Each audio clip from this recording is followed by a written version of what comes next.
ప్రభు నామ స్తోత్రం. మీ అందరికీ నా హృదయపూర్వక వందనం చెల్లించినాను. మరి ఒకసారి దేవుడు తన వాక్యం ధ్యానించుకున్నట్టుగా మనకి ఇచ్చిన సమయం బట్టి దేవుడు నామకు వందనం. ఈరోజు మనం ధ్యానించుకోబోయే విషయము కంచె. దేవుడు తన ప్రజల చుట్టూ వేసిన కంచె.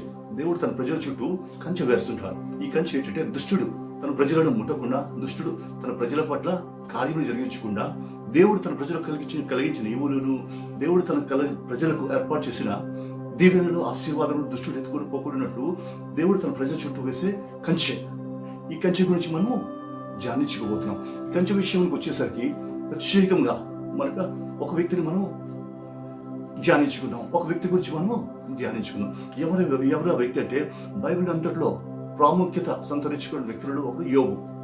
యోబు గురించి మనం ధ్యానించినట్లయితే, యోబు గురించి దేవుడు ప్రత్యేకమైన సాక్ష్యం పలుకుచున్నాడు. యోబు యొక్క జీవితమును ఒక ప్రత్యేకమైన రీతిలో దేవుడు చూపిస్తున్నాడు. ఆ యోబు యొక్క జీవితం బట్టి దేవుడు మనకి కొన్ని విషయాలను నేర్పించబోతున్నాడు. ఈ యోబు గురించి మనం ధ్యానించినట్లయితే, యోబు గ్రంథము మొత్తం 42 అధ్యాయములు.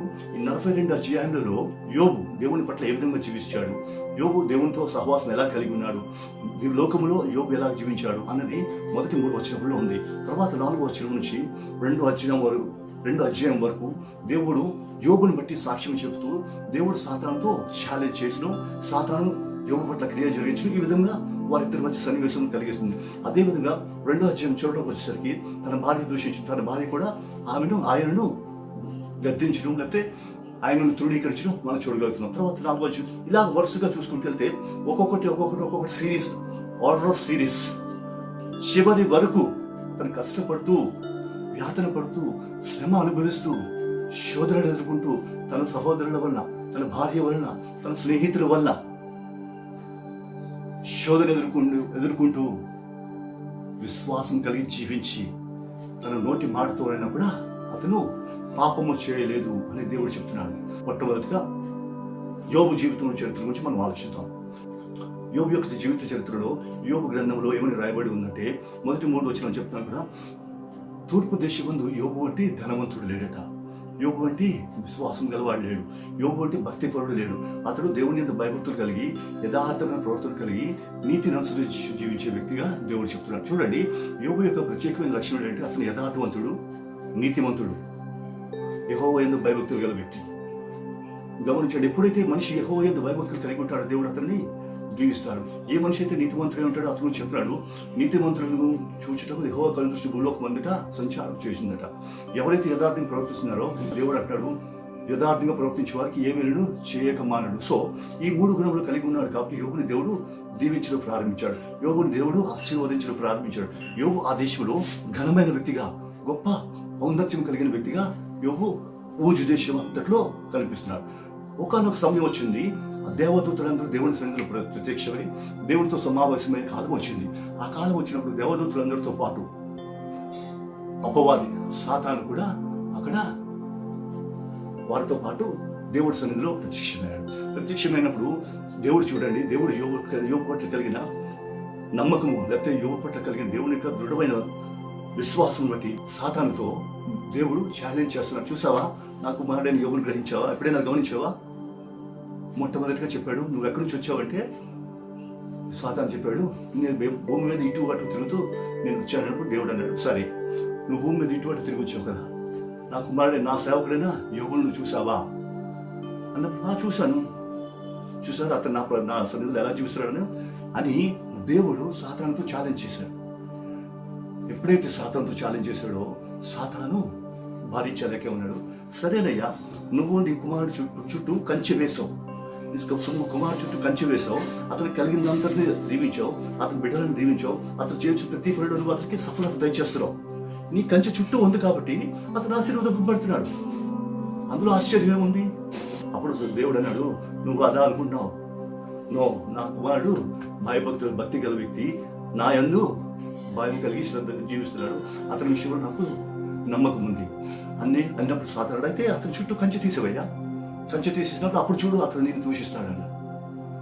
దేవుడు ఏమన్నాడు, సరే నువ్వు వెళ్ళు అని చెప్పి అనేసి సాతాన్ని పంపించేసరికి సాతాను భూమి మీదకి వచ్చాడు. సాతాను ఎప్పుడైతే భూమి మీదకి వచ్చాడో, ఎక్కడికి వచ్చాడు, యోబు దగ్గరికి వచ్చి తన కార్యము క్రియ జరిగించడం ప్రారంభిస్తున్నాడు.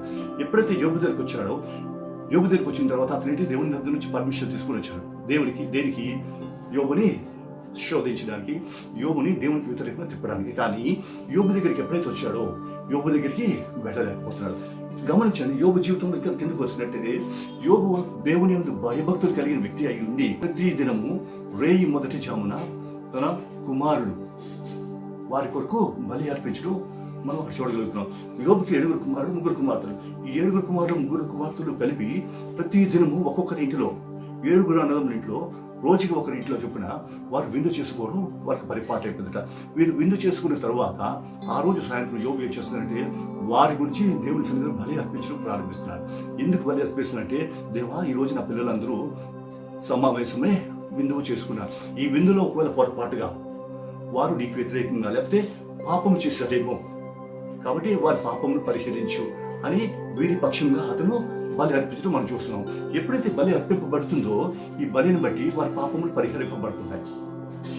ఇది యోబు జీవితంలో జరుగుతున్న క్రియ. ఈ క్రియను బట్టి ఏంటంటే యోబు జీవితంలో దేవుడు కంచె వేసి యోబును కాపాడడం మనం చూడగలుగుతున్నాం. ఎప్పుడైతే బలి అర్పిస్తున్నాడో బలిని బట్టి బిడ్డల యొక్క పాపములు పరిహరింపబడుతున్నాయి. గమనించండి, ఇక్కడ బలి అతను చేస్తున్నాడు కాబట్టి బలి రక్తము అతని కుటుంబమును కాపాడుతుంది. ఈ బలి రక్తం గురించి దేవుడు ఏం చెప్తాడు, రక్తము దేహమునకు ప్రాణము.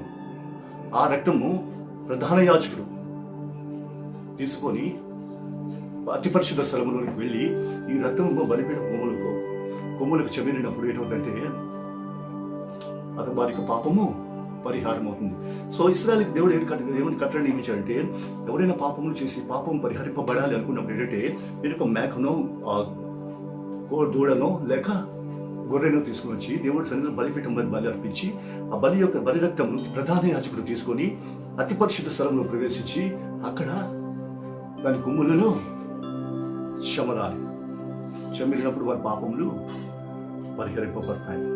పాపము చేసిన వ్యక్తి పాప పరిహారార్థ బలిగా ఒక కోడె దూడను లేక ఒక గొర్రెను లేక ఒక మేకను తీసుకుని వచ్చి బలిపీఠం మీద బలి అర్పించాలి.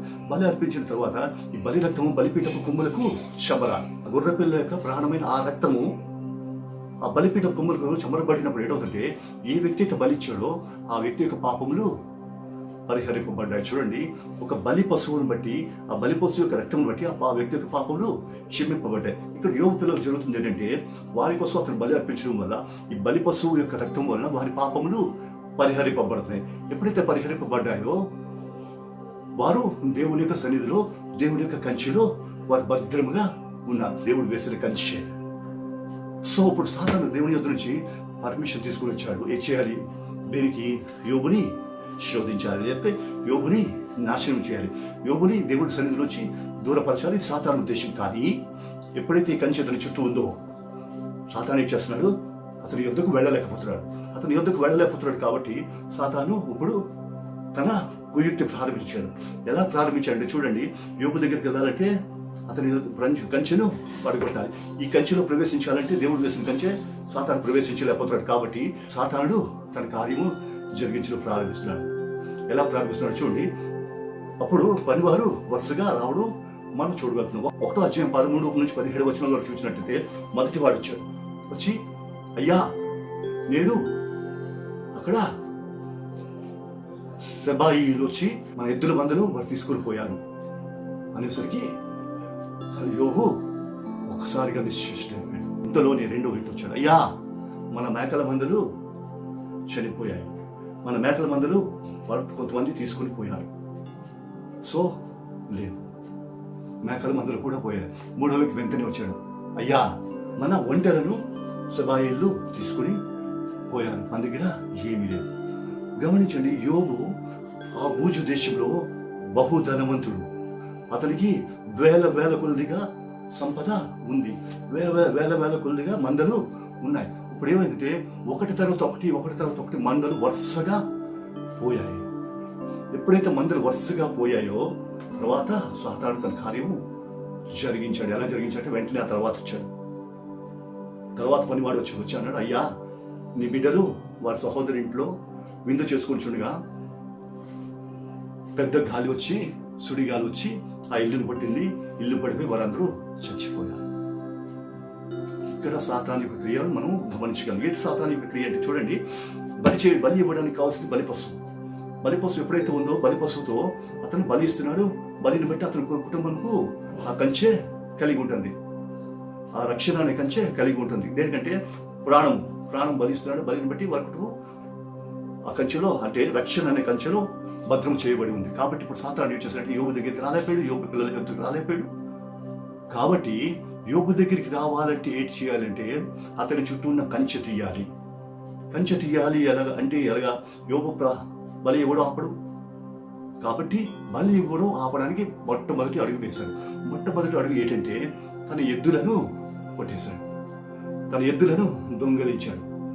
వెంటనే మళ్ళా ఆలస్యం చేయకుండా తన గొర్రె మేక మందలను ఎత్తేశాడు.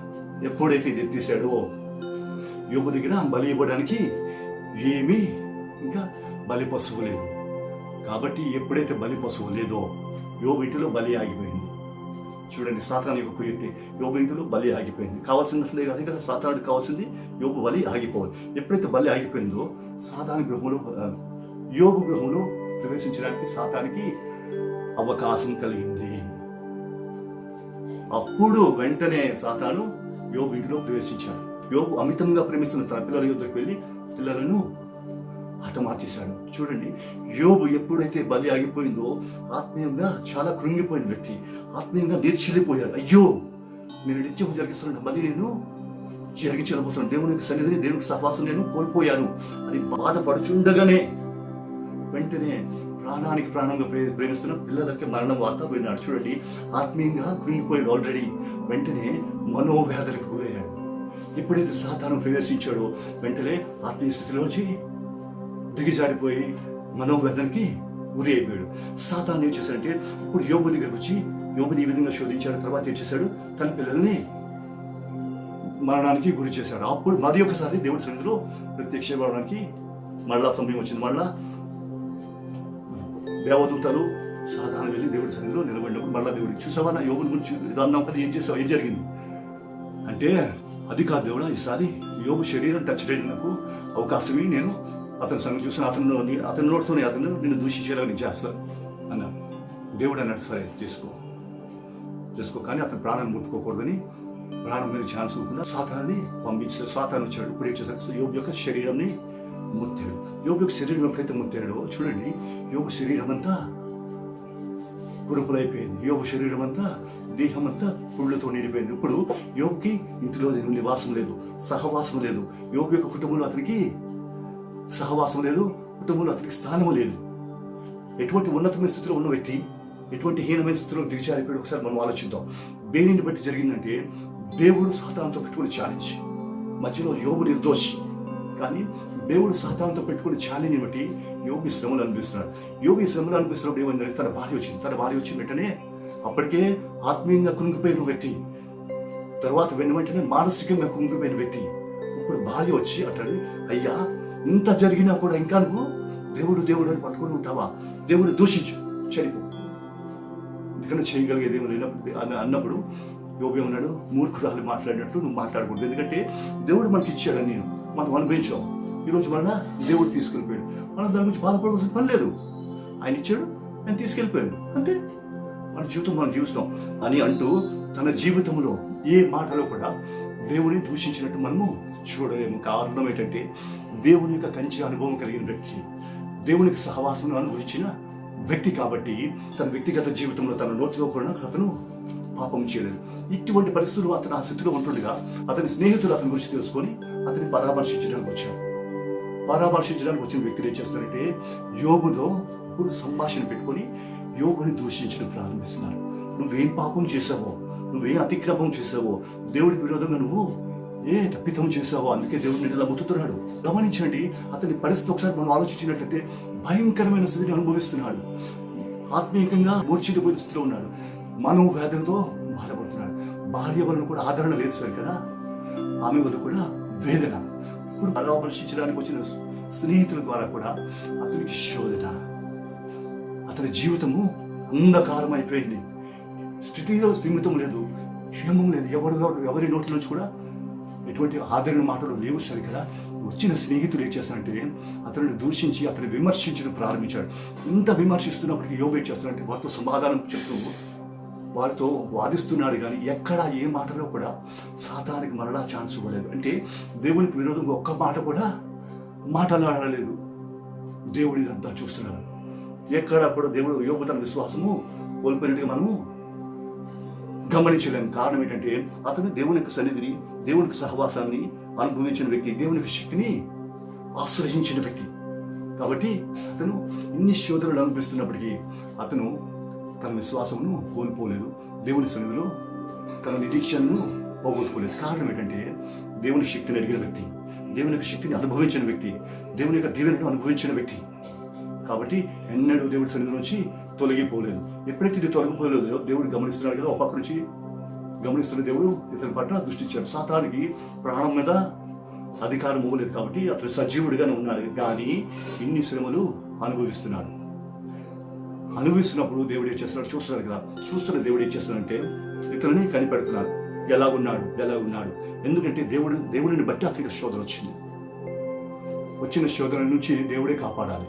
కాబట్టి దీన్ని బట్టి మనం తెలుసుకోవాల్సింది ఏంటంటే యోబును సాతాను శోధిస్తున్నప్పుడే దేవుడు కాయిస్తున్నాడు. ఎందుకంటే ఇక్కడ ఉంది కదా శోధన, అందరికి వచ్చిన శోధన బట్టి మీకు శోధనలు వస్తాయి. ఎందుకంటే మీకు ఒక స్థాయికి, లేకపోతే మీరు తట్టుకునే శక్తికి మించిన శోధనలు నేను మీకు ఇవ్వను, మీరు తట్టుకోగలిగిన శోధనలే ఇస్తున్నాను. అంటే ఇప్పుడు యోబుకి అంత శోధనలు వస్తున్నట్టే దాని అర్థం ఏంటంటే యోబు ఆ శోధనను సహించగలడు అని ఒక విశ్వాసం యోబు విషయంలో దేవుడికి ఉంది. కాబట్టి అతని శోధనలు అతనికి పర్మిట్ చేశాడు. సరే, ఇంత జరుగుతున్నప్పుడు ఎక్కడ కూడా యోబు తొట్టుపడలేదు, ఎక్కడ కూడా సాతానికి చోటు ఇవ్వలేదు, దేవుడి నామాన్ని అవమానించలేదు. ఇదంతా కనిపెడుతున్న దేవుడు 41వ అధ్యాయంలో యోబుకి సమాధానం కూడా మనం చూడగలుగుతున్నాం. యోబు దేవుడు సన్నిధిలో పెట్టిన వరకు దేవుడు యోబుకి సమాధానం ఇస్తున్నాడు. యోబుకి సమాధానం ఇస్తూ 42వ అధ్యాయంలోకి వచ్చేసరికి చూడండి, యోబుని సాతాను శోధిస్తున్నాడు. యోబుని సాతాను శోధించడానికి అధికారం దేవుడు ఇచ్చాడు. మధ్యలో యోబు నిర్దోషి, కానీ శోధకుడు పెట్టిన శోధనను బట్టి దేవుడి యొక్క కంచి తొలగిపోవటాన్ని బట్టి ఇతను శ్రమలు అనుభవిస్తున్నాడు. కాబట్టి ఇప్పుడు ఇతని శోధనలకు కారణం దేవుడే. కాబట్టి ఇతని శోధనను బట్టి కోల్పోయిన దాన్ని అన్నిటికీ కారకులు ఎవరు? దేవుడే. ఎందుకంటే దేవుని పక్షంగా ఇతను నిలబడినందుకు ఇతన్ని శోధించడానికి సాతానికి అధికారం ఇచ్చాడు. కాబట్టి సాతాను వచ్చి శోధించిన తర్వాత ఉన్నదంతా తీసుకుని పోయాడు. కాబట్టి ఇప్పుడు దేవుడి సన్నిధిలో ఒక మహాయోధుడిగా కనిపించినప్పుడు దేవుడు ఏం చేశాడు? ఇంతవరకు నీకు పెట్టిన శ్రమ చాలు, ఇంతవరకు నీకు ఇచ్చిన శోధన చాలు అని దేవుడు అప్పుడు దిగి వచ్చేసరికి 42వ అధ్యాయంలో మనం చూడగలిగినట్లయితే 42వ అధ్యాయంలో యోబుతో దేవుడు మాట్లాడుతున్నాడు. యోబు యొక్క పూర్వస్థితి అంతా పోయింది. అతనికి 7,000, 3,000, 5,000 ఒంటెలు, ఎద్దులు, గుర్ర మేకలు ఉండేవి కదా. వీటన్ని పోగొట్టుకుని ఇప్పుడు వ్యక్తుడే కూర్చున్నాడు కదా. ఇప్పుడు దేవుడు యోబుతో మాట్లాడుతూ అంటాడు, యోబా, నీ పరిస్థితి ఇలాగొచ్చింది, దానికి కారణం నేనే కాబట్టి అని యోబుని దేవుడు దర్శించడం ప్రారంభించాడు. గమనించండి, యోబుని దేవుడు ఎందుకు దీవించాడు, ఎలా దీవించగలిగాడంటే యోబు దేవునితో నిత్యము సహవాసం కలిగి దేవుని సన్నిధిలో బలి అర్పిస్తూ బలి రక్తం బట్టి అతను ఏం చేశాడంటే దేవుడి సన్నిధిలో సహవాసం కలిగి దేవునిక కంచె యొక్క అనుభవం అతను అనుభవించడం మనం చూడగలుగుతున్నాం. దేవుని యొక్క కంచె అనుభవం దేని బట్టి అనుభవిస్తున్నాడంటే అతడు బలి అర్పించి దేవుని సన్నిధిలో దేవునితో కలిగిన సహవాసం బట్టి దేవుని యొక్క కంచె కలిగి దేవుని యొక్క భద్రతను అనుభవిస్తూ జీవించాడు. అయితే ఇప్పుడు ఈ స్థితిలోకి వచ్చిన తర్వాత ఇప్పుడు అతని దగ్గర ఏమీ లేదు. ఇతని స్థితికి రావడానికి కారణము దేవుడే. కాబట్టి ఇప్పుడు ఈ స్థితికి తీసుకొచ్చిన దేవుడే మళ్ళీ ఇతనికి పూర్వస్థితిని ఇవ్వాలి. అయితే పూర్వస్థితిని ఇవ్వాలంటే ఏంటి ఇవ్వాలంటే పూర్వపు ఇతను ఇచ్చిన బలి తిరిగి ఇతను ఇవ్వాలి. కానీ ఇతను బలి ఇవ్వడానికి ఇతని దగ్గర ఏమీ లేదు. గమనించండి, దేవుడు ఒక కార్యం జరిగించాలంటే దానికి మనం ఏది చేయాలో అది మనం చేయాలి. అప్పుడే దేవుడు తన కార్యం మన పట్ల జరిగించగలడు. ఇప్పుడు యోబు పరిస్థితి కూడా అదే. దేవుడు దీవించాలి, కానీ దీవించాలంటే బలి ప్రారంభం అవ్వాలి. దేవుని యొక్క కంచి మళ్ళా వేయాలంటే మళ్ళా యోబు దగ్గర నుంచి బలి ప్రారంభం అవ్వాలి. కానీ యోబు దగ్గర ఏమీ లేదు. ఇప్పుడు దేవుడు ఏం చేశాడంటే దేవుడు యోబుని గాయపరిచిన స్నేహితులున్నారే, ఆ స్నేహితులతో దేవుడు మాట్లాడటం మనము చూడగలుగుతాం. ఆ స్నేహితులతో దేవుడు ఏమని మాట్లాడుతున్నట్టే 42వ అధ్యాయం 7వ వచనం నుంచి 10వ వచనం వరకు మనం చూసినట్లయితే ఆ స్నేహితులను దేవుడు గద్దిస్తున్నాడు. మీరు బుద్ధి లేకుండా మాట్లాడి నీ స్నేహితుడైన వాడిని మీరు గాయపరిచారు, నీ స్నేహితుడైన వారిని మీరు బాధ పెట్టారు, మీరు పాపం చేశారు, మీరు దోషం చేశారు, మీరు దేవునికి ఉగ్రతకు గురి అయిపోయారు. కారణం ఏంటంటే పరిశుద్ధుడైన నా బిడ్డ అయిన వాడిని మీరు అవమానపరిచారు కాబట్టి మీరు ఇప్పుడు దోషులుగా నిలబడ్డారు. కాబట్టి మీరు మీ దోష నివృత్తి చేసుకోవాలి. అయితే మీ దోష నివృత్తి కావాలంటే అతనే మీ గురించి ప్రార్థన చేయాలి. అతనే మీ గురించి ప్రార్థన చేస్తే మీ దోషములు పరిహరింపబడతాయి, మీ పాపములు పరిహరింపబడతాయి. కాబట్టి మీరు ఏం చేస్తారంటే మీరు బలి పశువుని తీసుకొని బలిని తీసుకుని వెళ్ళి అతని చేత బలి అర్పించుకున్నప్పుడు మీ పాపములు నివృత్తి అయిపోతాయి అన్నప్పుడు ఆ స్నేహితులు వచ్చి ఏం చేస్తారంటే బలి పశువుని తీసుకొచ్చి అతని దగ్గర మోకాలుని ప్రార్థించి, అయ్యా మా గురించి బలి అర్పించు, మా పాపములు క్షమింపబడాలన్నప్పుడు యోబు వారి గురించి బలి అర్పించి ప్రార్థన చేయడం ప్రారంభించారు. గమనించండి, ఇక్కడ దేవుడి యొక్క కార్యం కనిపిస్తుంది. యోబు ఈ విషయంలోకి వచ్చేసరికి యోబు బలి ఇవ్వాలి. బలి ఇవ్వడానికి అతని దగ్గర ఏమీ లేదు కాబట్టి దేవుడు చేసిన పని ఏంటంటే యోబుకి పూర్వస్థితి ఇవ్వాలి కాబట్టి, అంటే యోబు బలి ఇవ్వాలి కాబట్టి, బలి పశువు లేదు కాబట్టి యోబు చేత బలి ఇప్పించడానికి గాను తన శత్రువులను వాడుకున్నాడు, అంటే తన స్నేహితులను వాడుకున్నాడు. ఆ స్నేహితులు దీవింపబడాలి కాబట్టి వారి దీవెన కోసం దేవుడు యోబుని వాడుకున్నాడు. దేవుడు చేసే కార్యములు కంటికి కనబడవో, చెవికి వినబడవో, హృదయం అగోచరం అంటే ఇవే. చూడండి, ఇద్దరు వ్యక్తులు ఏ వ్యక్తులైతే అప్పటికప్పుడు పరస్పరంగా వ్యతిరేకంగా జీవించారో వారి మధ్యనే దేవుడు సంబంధం ఏర్పాటు చేశారు. ఎందుకంటే వారు క్షమింపబడాలి, ఇతని పూర్వస్థితి ఇతనికి రావాలి. అందుకే దేవుడు అన్నాడు కదా, నీ శత్రువు ఎదుట నీకు భోజనం సిద్ధపరిచేదను. అదే విధంగా యోబుకి ఇంతవరకు ఎవరైతే దూషించారో వారి దగ్గర నుంచే దేవుని దీవెనికి అవసరమైన ఆ బలి పశువుని ఏర్పాటు చేశాడు. ఎప్పుడైతే తను బలి అర్పించాడో, బలి అర్పించగానే వారి పాపము క్షమింపబడ్డాయి.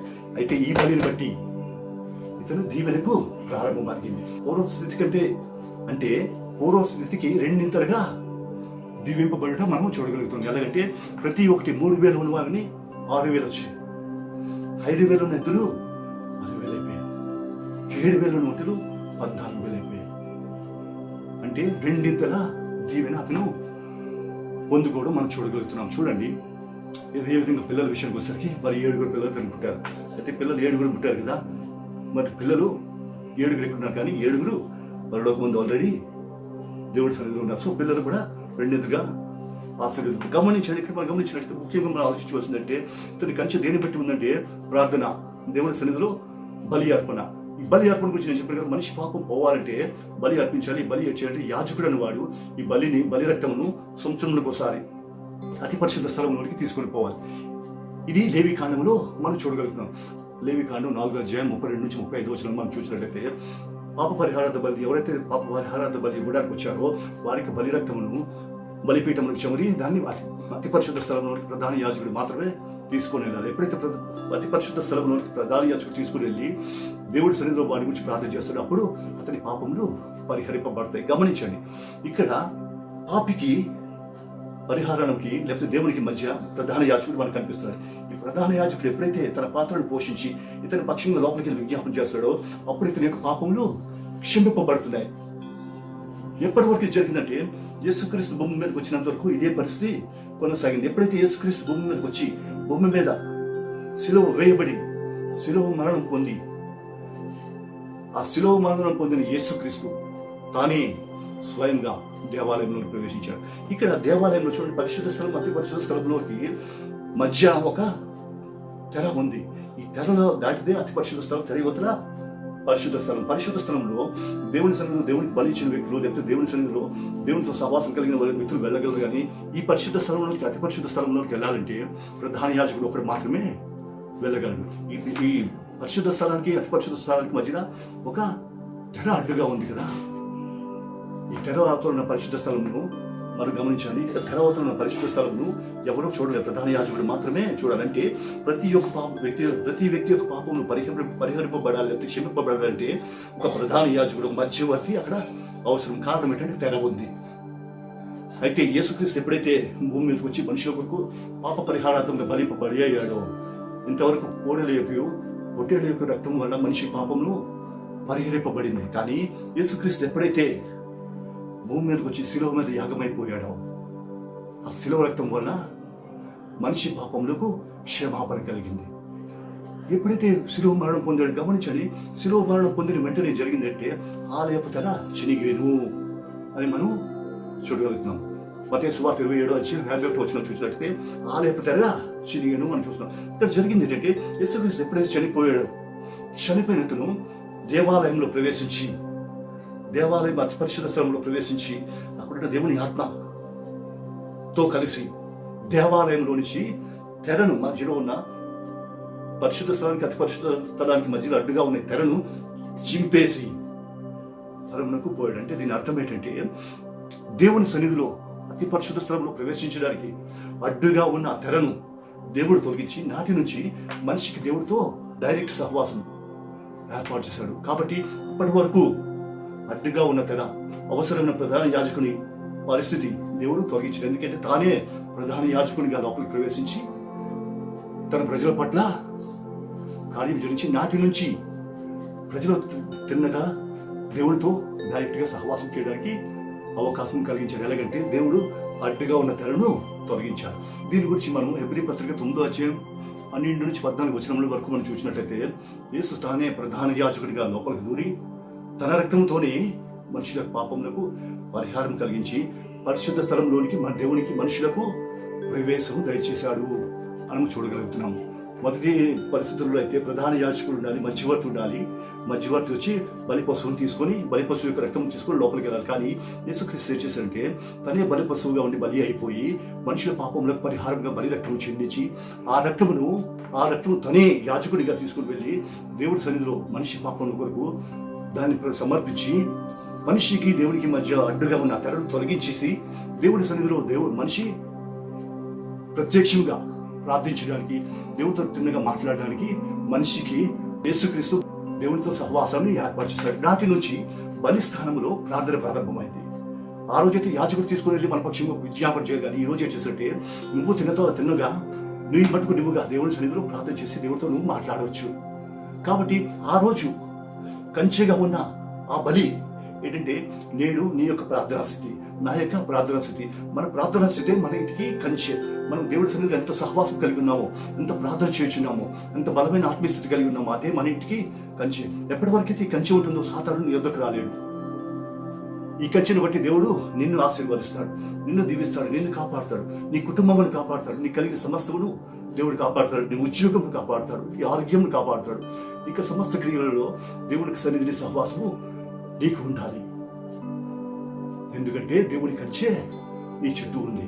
కానీ సాతానుడు ఏం చేస్తాడంటే ఈ కంచెనే తొలగించాలని సాతానుడు ప్రయత్నిస్తాడు. ఎందుకంటే ఒక వ్యక్తి సుఖంగాను, సౌఖ్యంగాను, క్షేమంగాను దేవుడి సన్నిధిలో దేవుడి మహిమార్థంగా జీవించడం సాతానికి ఇష్టం లేదు.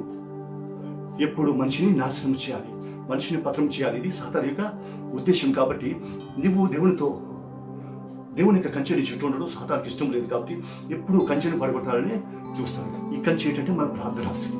ఎంతవరకు ఇతను ప్రార్థనా స్థితి కలిగి ఉంటావో, ఎంత బలమైన ప్రార్థనా స్థితి కలిగి ఉంటావో నీ కంచె అంత బలంగా ఉండి సాతానికి ప్రవేశించడానికి అవకాశం ఉండదు. కాబట్టి నీ ప్రార్థనా స్థితిని నువ్వు కాపాడుకోవాలి. అయితే సాతానుడు నిన్ను ఎలా బలహీనపరుస్తాడు, ఈ కంచెను తొలగించడానికి ఎలా ప్రయత్నిస్తాడంటే గమనించండి.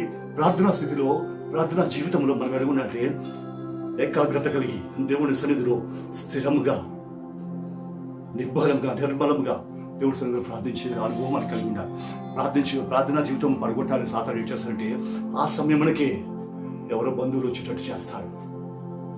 ఆ సమయమునకే నీకు ఆత్మీయులను సాతానుడు పంపిస్తాడు. ఆ సమయమునకే నీకు మరొక కార్యము గుర్తు చేస్తాడు.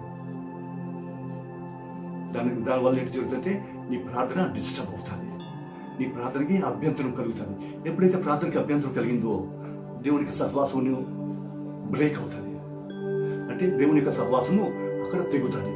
ఎప్పుడైతే తెగడం ప్రారంభించిందో సాతానుడు నీ గృహంలో, నీ ఇంటిలో, నీ వ్యక్తిగత జీవితం ప్రవేశించడానికి సాతానికి అవకాశము కలుగుతుంది. కాబట్టి ఎప్పుడైనా మనం గమనించాలి, సాతానుడు మన ఇంట్లో ప్రవేశించడానికి ముందు నీకు ప్రార్థనా స్థితి మీద దెబ్బ కొడతాడు. ఎప్పుడైతే నీ ప్రార్థనా స్థితి బలహీనమైందో, దేవుని సన్నిధిలో నీకు సహవాసము బలహీనపడిందో, దేవునితో నీకు సహవాసము బలహీనపడిందో, వెనుకబడిందో, దేవునితో నువ్వు మాట్లాడడం తగ్గిందో, సాతానుడు నీ మీద దాడి చేయడానికి సిద్ధపడుతుంటాడు. కాబట్టి ఎప్పుడైనా గమనించండి, మన ప్రార్థనా జీవితంలో, మన వ్యక్తిగత జీవితంలో, దేవుని సన్నిధిలో మనం గడిపే సమయంలో ఎప్పుడైనా అభ్యంతరములు, ఆటంకులు కలుగుతున్నాయంటే దాని అర్థం ఏంటంటే సాతానుడు నీ కంచెని చెరపడానికి ప్రయత్నిస్తున్నాడు. కాబట్టి మరికొంచెం మెలకువ కలిగి ప్రార్థించాలి. కొంతమందికి ప్రార్థనలోనే నిద్ర వస్తుంది. దీని అర్థం ఏంటంటే సాతానుడు అతని కార్యమును ప్రారంభిస్తున్నాడు. సాతాను అట్టి విధమైన కార్యం జరిగిస్తే దేవుడి సన్నిధిలో దేవునికి సహవాసం పడగొట్టాలని ప్రయత్నిస్తున్నాడు. ఒకవేళ దేవుడి సన్నిధిలో నీ కంచె తెగినట్లయితే జరగబోయేది ఏంటి చెప్పండి. నీ కంచె తెగినట్లయితే మొట్టమొదటిగా నీ ఆత్మీయ జీవితం పతనం అయిపోతుంది. నీకు ఆత్మీయ జీవితం ఎప్పుడైతే పతనం అయిపోయిందో దేవునికి సన్నిధిని, దేవునికి సహవాసం కోల్పోతావు. ఎప్పుడైతే దేవునికి సహవాసం నువ్వు కోల్పోయావో వెంటనే సాతాను నీ గృహంలో వచ్చి కార్యం జరిగించడం ప్రారంభిస్తాడు. నీ భార్య పట్ల కార్యం జరిగిస్తాడు, నీ పిల్లల పట్ల కార్యం జరిగిస్తాడు, నీకు ఉద్యోగంలో కార్యం జరిగించడం ప్రారంభిస్తాడు. ఒకసారి సాతాను నీ గృహంలో అడుగు పెట్టాడు అంటే నీ జీవితము అస్తవ్యస్తం అయిపోతుంది. నీ జీవితంలో సుఖం ఉండదు, నీ జీవితంలో సమాధానం ఉండదు, నీ జీవితంలో క్షేమం ఉండదు. అయితే వీటన్నిటిని మనం జయించాలంటే మన ప్రార్థనా స్థితిని మనం కాపాడుకోవాలి. మన ప్రార్థనా స్థితిని మనం కాపాడుకోవాలంటే మనం ఏం చేయాలంటే మన ప్రార్థనకు ప్రత్యేకమైన సమయం మనం కేటాయించుకోగలగాలి. ప్రత్యేకమైన సమయం మనం కేటాయించుకోవాలంటే దీనికి ఒకటే మార్గం ఏంటంటే మనుష్యులతో సహవాసం లేని సమయం మనం పెట్టుకోగలగాలి. అంటే ఉదాహరణకి భక్తులు చేసే పని ఏంటంటే వేకువజామునే మనుషులు లేవకుండానే ఆ సమయంలో లేచి ప్రార్థన చేయడం ప్రారంభిస్తారు. అటువంటి సమయంలో జరిగించే ప్రార్థనకి దేవునికి సమాధానం ఉండాలి. అటువంటి సమయంలో జరిగించే ప్రార్థనకి ఎటువంటి అభ్యంతరములు, ఆటంకములు ఉండవు. నువ్వు దేవునితో సత్సంబంధం కలిగి ఉంటావు కాబట్టి నీ ప్రార్థన కొనసాగుతుంది. అయినా అప్పటికి కూడా సాతానుడు శోధకుడు వచ్చి నిన్ను శోధించడం ప్రారంభిస్తాడు. ఎలాగంటే నిద్రమత్తు కలిగిస్తాడు. గమనించండి, ప్రార్థనలో నీకు నిద్రమత్తు కలుగుతుందంటే దాని అర్థం ఏంటంటే ప్రార్థనలో నువ్వు దిగజారుతున్నావు. సాతానుడు నీ మీద తన ప్రయోగం జరిగిస్తున్నాడు. కాబట్టి నువ్వు ఏం చేయాలంటే వెంటనే మెలకు కలిగి ఎప్పుడైతే ప్రార్థన నిద్ర వస్తుందో వెంటనే లేచి నిన్ను నువ్వు సర్దుకోవాలి. నాటి నుండి దినదినము నీ ప్రార్థనలో ఎప్పుడూ బలహీనపడకుండా, నిద్ర రాకుండా దాన్ని జయించడానికి నువ్వు ప్రయాసపడాలి. ఎప్పుడైతే అటువంటి స్థితిని కలిగి ఉంటావో దేవుని యొక్క కంచె నీ చుట్టూ నుంచి తొలగిపోదు, సాతానుడు నీ ఇంటిలో ప్రవేశించలేడు.